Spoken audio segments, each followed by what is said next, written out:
Life is hard. See, for every time you have a plan, a dream, an aspiration, or a goal, do you know what happens every time you have one of those? This thing comes along called life. It happens to everybody. Life has disappointment. It's got peaks and valleys. You're going to lose somebody you care about one day. That's a valley. Somebody going to close the plant you thought was going to stay open so you could retire. That's a valley. Somebody going to fire you for an unjust cause. That's a valley. The people that got your credit card going to sell their company, going to sell their business to another credit card company. Your 18% go up to 26%. You don't even know why now your minimum didn't change because it's life.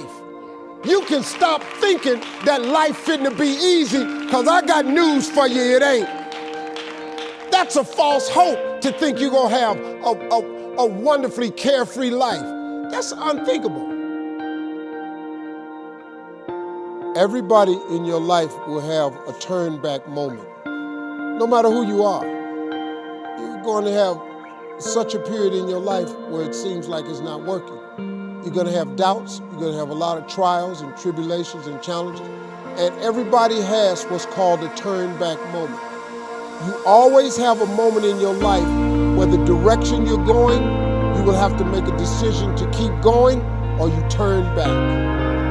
The sad thing is, the average person turns back. But think about this. If you're going somewhere and you turn back, you can never get there.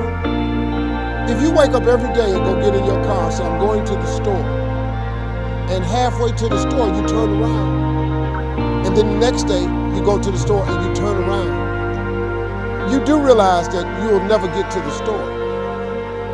So whatever you needed from the store now is even a greater need because you turn back.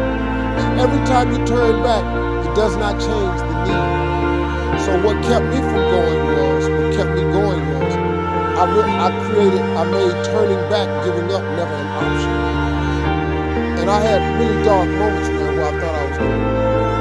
I just didn't think I was going to make it. I mean, where I am today, I didn't see it clearly at all. I had a lot of turn back moments. But you know what it was for me, man? Being successful is so hard, but I realized that not being successful was hard too. The difference between not being successful hard and trying to get successful hard, if you're trying to get successful and it's hard, at least there's some payout. There's a payoff. If you hang in there, there's payoff. When you're not successful, it's hard. It's hard not having money. It's hard never knowing how to come up with your mortgage and your bond and your rent and your let. It's hard not knowing that. How you going to feed your children? How you going to pay your bills? It's hard, ain't it? So if it's hard that way and it's hard being successful, I might as well deal with how hard it is to be successful because at least one day that could be a payout. If you just stay in the hard part of life of not being successful, ain't no payoff. There's no result for being poor. It's just more po. You just po some more. There's no payout. Just make the decision that you're not going to be poor anymore. You have the right, don't matter how you were born. I was born very poor. My father made $5 a day, $5 a day. We had 5 children. That's poor in the United States. That's really poor. But I decided that was not for me. I'm not going to be poor. There's another kind of instinct that you need to be on the lookout for, and this one is a liar. This one is a saboteur. Well, this one is a backbiter. And like the devil himself, he's a shapeshifter. He's going to disguise himself and make you think he's got your best interest in mind. But he doesn't. This is the instinct that says, you've had enough. This is the instinct that says, you've given it your best shot. You can stand down. You can back off. You can take a knee. This is the instinct that says, You can rest now. Do not listen to that instinct. Do not listen. That instinct is a liar and wants to bring you down. Your mind has a tactical advantage over you at all times. It knows your weaknesses, it knows your strengths, and it will guide you into your nice comfort zone. Yeah. We have to reprogram our mind to get a different vantage point, so then you know how to be in charge of yourself. Yep. Versus your mind being in charge of you. Let's say I'm training for a 100-mile race, and I feel like shit. And like everybody else, my mind gets soft. Why? Because I'm human. Yep. I'm not some damn, hybrid creature that was formed from the heavens above. No, not human. I suffer, I don't like it, I'm uncomfortable, I don't like it. So my mind starts to get weak, and we start to forget about how badass we are. So basically what I do here is you have to make sure that your mind doesn't become spastic. When it's suffering, when it's in pain, all it wants to do is find the easy way out, which is usually quit. If you quit, the pain goes away immediately. You gotta give yourself enough energy and fuel in your mind to stay just a little bit longer so you can talk yourself into staying for the whole thing. And this is how it works.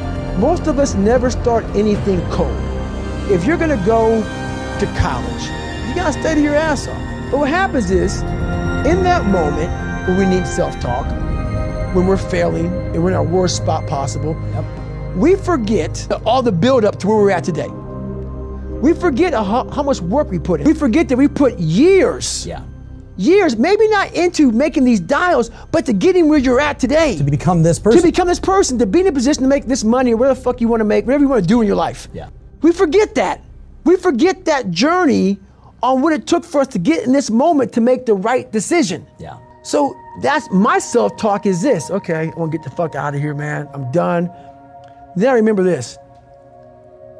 You ran 2,000 miles training to be in this moment right now. We forget that. Yep.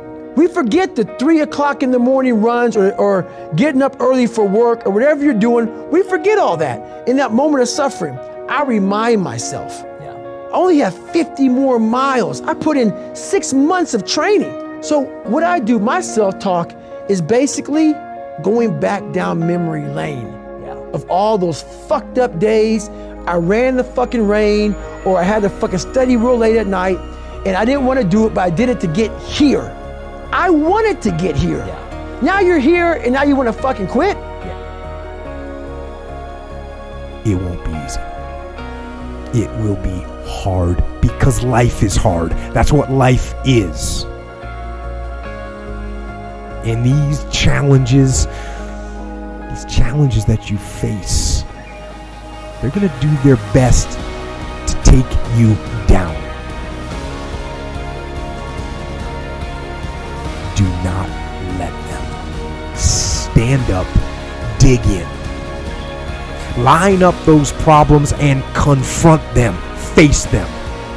Fight them. Do not let them bring you down.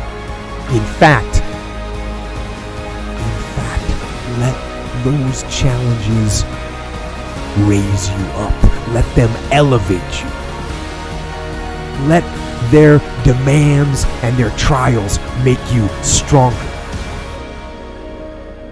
Let the adversity you face today turn you into a better person tomorrow.